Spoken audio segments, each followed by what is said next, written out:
What if a single adjustment in the way you drink coffee each day could naturally support healthier blood sugar levels? Before your next cup, there is an important detail that could influence your health in a major way. This is not about a miracle product. Nothing is being sold. The focus is on coffee itself, the same drink already sitting in your kitchen, and one crucial factor that changes its effect completely: the timing and method of drinking it. In recent years, many patients with prediabetes and type 2 diabetes, especially adults over 60, have experienced noticeable changes after making one small modification to their routine. Brazil is currently dealing with a growing health problem. According to the Ministry of Health, diabetes cases in the country increased by 135% in less than 2 decades. Nearly 20 million Brazilians now live with the condition. Information from Vigitel, the government monitoring system, reveals that the rate reaches almost 30% among people over 65 years old.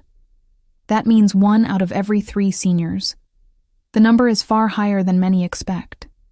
The greatest concern is not only those already diagnosed, but also the large number of people standing right at the edge.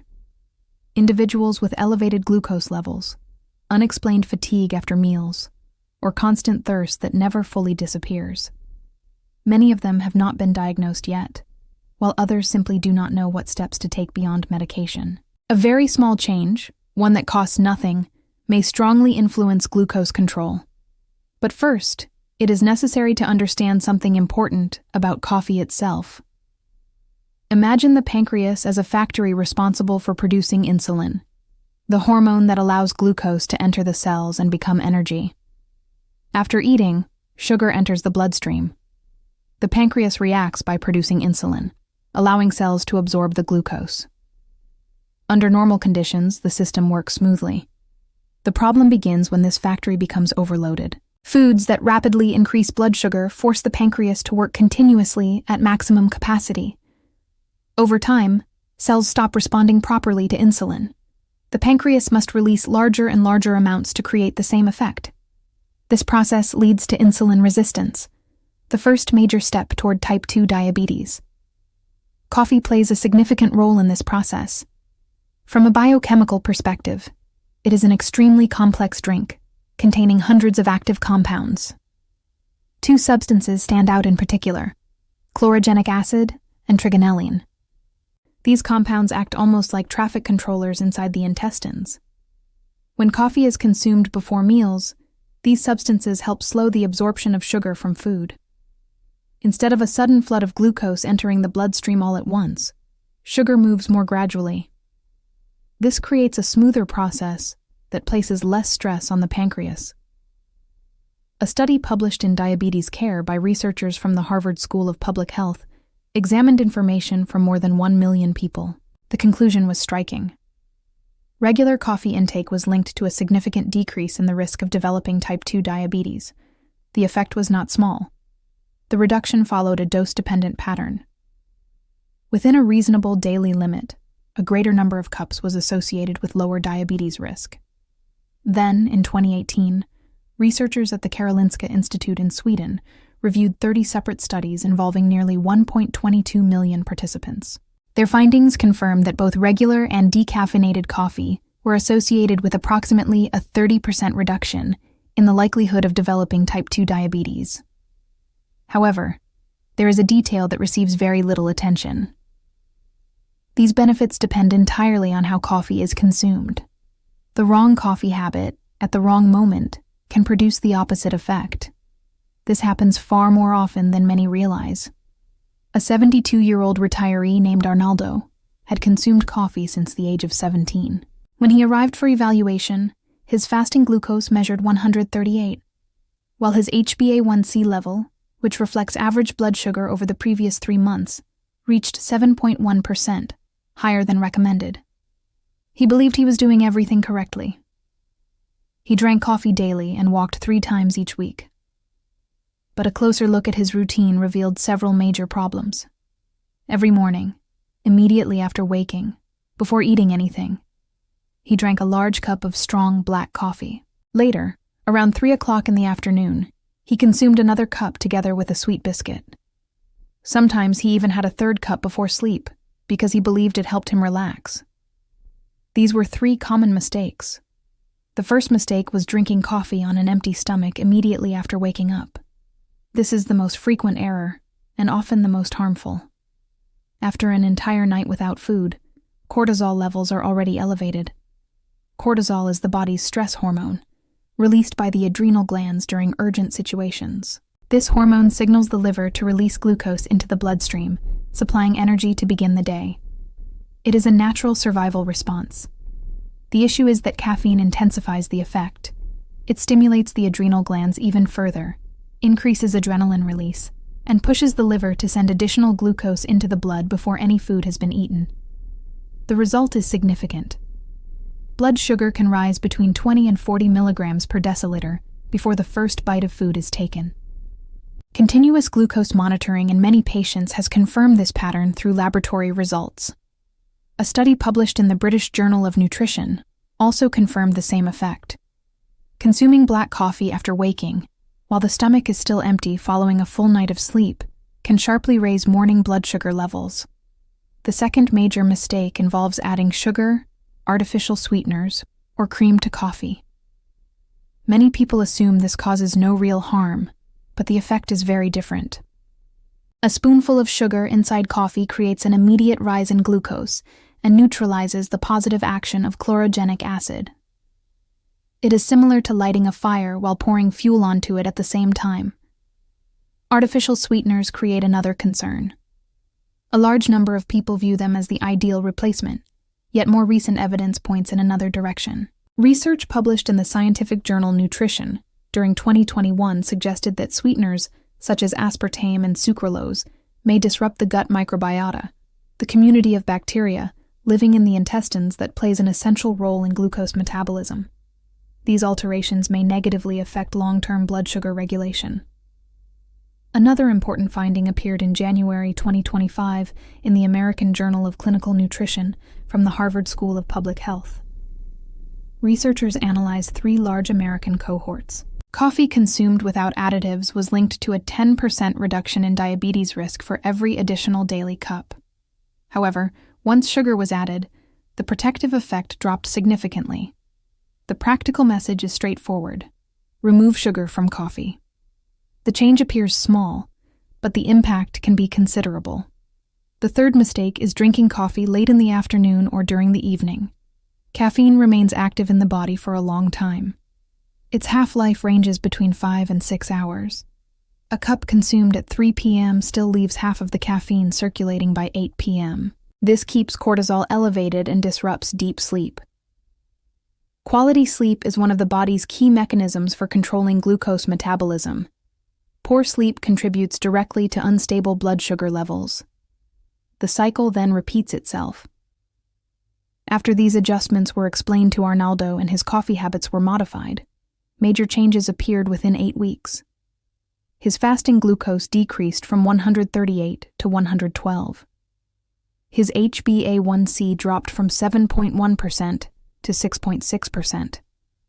Medication remained unchanged. No radical diet was introduced. He did not begin gym training. The difference came simply from correcting his coffee routine. There are several moments during the day when coffee may offer the greatest benefit according to scientific evidence. The first ideal moment is during breakfast, but not immediately after waking. Begin with a glass of water. Then wait between 30 and 60 minutes. Eat a food source containing protein first. Scrambled eggs, cheese, or plain unsweetened yogurt are examples. Only afterward should coffee be consumed, and it should remain plain without sugar or sweeteners. Protein matters because it softens caffeine's effect on cortisol. It supplies amino acids that the liver can process more efficiently, helping prevent an excessive cortisol surge that would otherwise release unnecessary glucose into the bloodstream. Research published in the Journal of Clinical Endocrinology demonstrated that eating protein before carbohydrates and caffeine reduces the glucose spike after meals. Another option may strengthen the effect even further. Adding half a teaspoon of cinnamon powder to coffee introduces compounds that partly imitate insulin activity, helping cells absorb glucose more effectively. A review published in the journal Nutrients reported that regular cinnamon intake may contribute to a modest decrease in fasting glucose levels. It is not a medication, but it can serve as support. The second important moment comes before lunch. Around 20 to 30 minutes prior to the main meal, a small cup of plain black coffee without sugar may help. Chlorogenic acid acts by slowing the absorption of sugar from food entering the digestive system. This helps reduce the glucose spike after eating, one of the major drivers behind type 2 diabetes development. Research performed by Brigham and Women's Hospital, affiliated with Harvard Medical School and published in Diabetes Care, showed that coffee compounds, especially chlorogenic acid and trigonelline, significantly lowered glucose and insulin concentrations during the first 15 minutes after carbohydrate consumption compared with a placebo. The effect was measurable and real. A third important period occurs after physical activity. Anyone who walks or exercises should pay attention to this timing. Within 30 minutes after completing physical activity, drinking a cup of plain coffee may support glucose handling. When muscles are active or have recently worked, they become highly receptive to glucose. They behave like sponges, pulling sugar from the bloodstream to generate energy. At this stage, caffeine enhances the process and helps muscles absorb glucose more efficiently. Many people fail to use this metabolic window. As for quantity, the World Health Organization and most medical recommendations consider up to 4 or 5 small cups of coffee daily within a balanced lifestyle to be safe for most adults. The Karolinska Institute review involving 30 studies also placed this amount within the range associated with protective effects against diabetes. Still, every individual responds differently. People who experience palpitations, anxiety, tremors, or insomnia after drinking coffee may process caffeine more slowly due to genetic factors. For people who react strongly to caffeine, reducing intake to 2 cups daily may be a better option. Another alternative is choosing a high-quality decaffeinated coffee, since it still contains chlorogenic acid and preserves many of the same beneficial properties. There is another important case to understand. Donnelly, 68 years old and a retired teacher, arrived at the clinic after living with type 2 diabetes for 3 years. She was taking metformin, yet her glucose remained difficult to manage. She followed instructions carefully, used her medication correctly, and reduced rice intake, but her HbA1c consistently remained above 7.5%. A closer review of her routine revealed several problems. Each morning, she drank coffee with milk and added sugar. During the afternoon, she combined coffee with sweet biscuits. Physical activity had nearly disappeared from her routine because her legs constantly felt heavy. A simple plan was created together. In the morning, she waited 45 minutes after waking. She ate 1 boiled egg first, then drank plain coffee mixed with cinnamon. Before lunch, she consumed a small cup of coffee 20 minutes prior to eating. 3 times each week, she completed a 25-minute afternoon walk, followed immediately by coffee afterward. Sweetened afternoon coffee and biscuits were removed completely. 6 weeks later, she returned with a smile that remained unforgettable. Her HbA1c fell from 7.5% to 6.8%. Her fasting glucose reached 109. She explained that for the first time in years, she woke up feeling energetic. Her medication had not changed. What changed was her relationship with coffee. However, there are hidden factors capable of destroying the benefits already described. The first enemy is sugar in every form. Refined sugar, brown sugar, demerara, honey. Any sweet ingredient added to coffee causes an immediate glucose increase that weakens the protective effect of chlorogenic acid. The Harvard research from 2025 demonstrated this clearly. Coffee mixed with sugar showed reduced protection against diabetes. The second enemy involves artificial sweeteners. Evidence continues to grow showing that substances such as aspartame and sucralose interfere with the balance of gut microbiota, which is essential for stable glucose metabolism. If sweetening is necessary, natural stevia may be a better choice because current research has not demonstrated the same harmful effects. The third enemy is industrial instant coffee packaged in sachets. These products frequently contain hidden sugars, hydrogenated fats, and additives that reduce nutritional quality. Natural ground coffee made from 100% Arabica beans and prepared fresh should be prioritized. The fourth enemy appears when coffee is consumed together with ultra-processed foods such as white bread, filled cookies, or industrial cakes. Combining coffee with these foods produces such an intense glucose surge from refined carbohydrates that chlorogenic acid cannot offset the effect. There is also what can be called a protection triad, because coffee performs even better when combined with healthy routines. The first element is intelligent coffee consumption. The right timing, no sugar, and methods that maximize chlorogenic acid benefits. The second element is movement. A gym membership is not required. 30 minutes of moderate-paced walking 3 to 5 times weekly can dramatically improve insulin sensitivity. Active muscles work like drainage systems, pulling glucose from the bloodstream independently of insulin. This effect has been confirmed repeatedly in scientific research. The third element is proper protein intake during meals.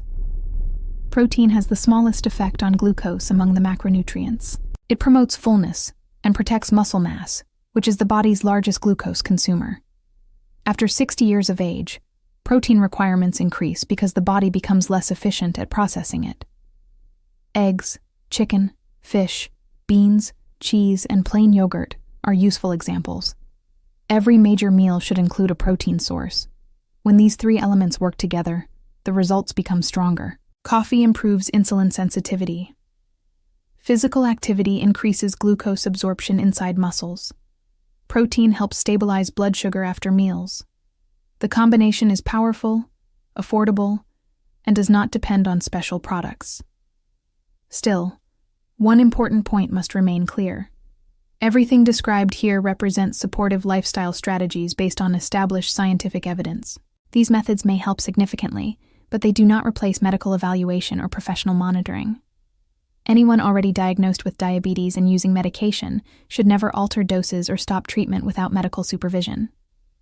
The best approach is to discuss this information with a physician and make adjustments together with professional guidance.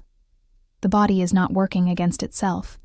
It constantly attempts to restore balance, repair damage, and adapt. Elevated glucose, persistent fatigue, or swelling in the legs are signals from the body asking for attention.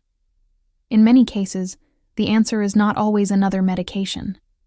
Sometimes the solution begins with a small daily adjustment, even something as simple as the timing of a cup of coffee. Health is built through habits repeated every day.